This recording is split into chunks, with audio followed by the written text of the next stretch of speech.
Escuela Preparatoria Oficial número 87 presenta un cortometraje del Museo de la Tortura. Del siglo XVI al siglo XVIII, la humanidad atravesó por uno de los varios capítulos más oscuros de la historia, la Inquisición. Miles de hombres y mujeres fueron torturados con instrumentos desarrollados para castigar lo que en aquel entonces la Iglesia Católica se consideraba herejía. En esta época se realizaron cacerías de personas condenadas a muerte. Mujeres culpadas de brujería, homosexuales, protestantes e incluso hombres con el hábito de abusar del alcohol eran juzgados y sentenciados según los criterios eclesiásticos.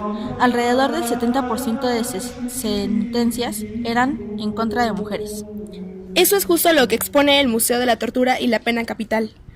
Casi 75 instrumentos de humillación pública, objetos que utilizaban para castigar los delitos menores, exponiendo a las víctimas a ser un objeto de burlas e insultos, de pena capital. Aquellos que se usaban para dar muerte inmediata a las víctimas, como la silla eléctrica y la tortura. Los artículos únicamente infringían el dolor sin llegar a la muerte.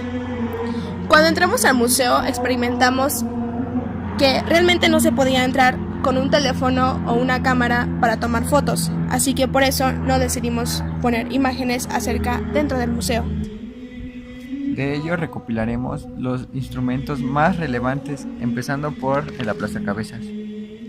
La barbilla de la víctima se coloca en la barra inferior y el casquete es empujado hacia abajo por el tornillo. Primero se destrozan los alvéolos dentarios, después las mandíbulas, hasta que el cerebro se escurre por la cavidad de los ojos y entre los fragmentos del cráneo. Aunque hoy en día no sean instrumentos de pena capital, los aplastacabezas todavía se usan para interrogatorios. El aplastapulgares, simple y muy eficaz. El aplastamiento de los nudillos, falanges y uñas es una de las torturas más antiguas. Los resultados en términos de dolor infligido con relación al esfuerzo realizado y al tiempo consumido son altamente satisfactorios desde el punto de vista del torturador, sobre todo cuando se carece de instrumentos complicados y costosos sobre todo. En el aparato veneciado, con 3 barras horizontales, puede introducirse 2 pulgares y 4 dedos. Pero es tosco, comprobado con los instrumentos autrístico que acompaña en la vitrina.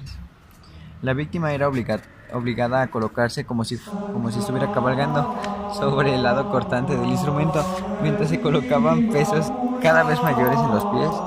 El resultado, después de algunas horas e incluso de algunos días, era una gangrena progresiva en algas, escroto y recto, independientemente de una atroz agonía. El potro era sobre todo un castigo militar.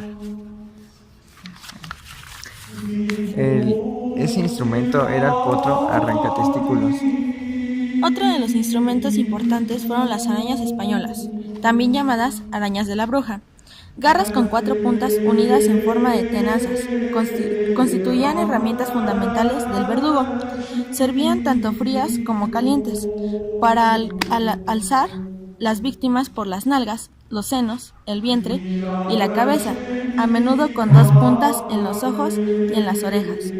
Muy usado hoy en día por la policía del tercer mundo, especialmente para interrogar a las mujeres. Otro instrumento común para este entonces era la espada del verdugo. La decapitación con espada era una distracción pública en Europa central y nórdica, hasta hace unos 150 años y practicada aún en otras partes del mundo. Se hace con un corte horizontal. En cambio, el hacha era más común en Europa mediterránea. Esta está utilizada incluso actualmente. Se necesita un largo aprendizaje para perfeccionar la fuerza y el acertijo del golpe. Los verdugos se mantenían en una forma entrenándose con animales en los mataderos o con simulacros y condenados provistos de cabezas. La decapitación, pena suave, se realizaba con habilidad de reserva exclusivamente para condenados nobles o personas importantes. Los plebeyos eran ejecutados, y estamos hablando únicamente de estas ejecuciones que no preveían intencionalmente métodos dolorosos, con procedimientos que causaban agonías prolongadas. El más corriente de estos era, y sigue siendo, el ahorcamiento común, en el cual la víctima es izada y dejada de estrangular, al contrario que el llamado a la iglesia, que hace caer a la víctima en el lazo del cuello para fracturar los vertebrales cervicales y la médula espinal. la mayoría de las veces. El cinturón de castidad. Bueno, principalmente este era uno de los otros, pero bueno, esto no era como un castigo, porque era para hacer que sean fieles las mujeres a sus esposos, como cuando sus esposos iban a unos viajes a visitar otras tierras o en guerras, ellas se lo ponían. También les servía mucho para no usarlas, para que no sean violadas, y pues ya. Al finalizar de nuestro recorrido, nos llevamos con muchas grandes sorpresas, pero sin embargo, no podemos o no tenemos el tiempo para terminar todos esos instrumentos que aún más vimos.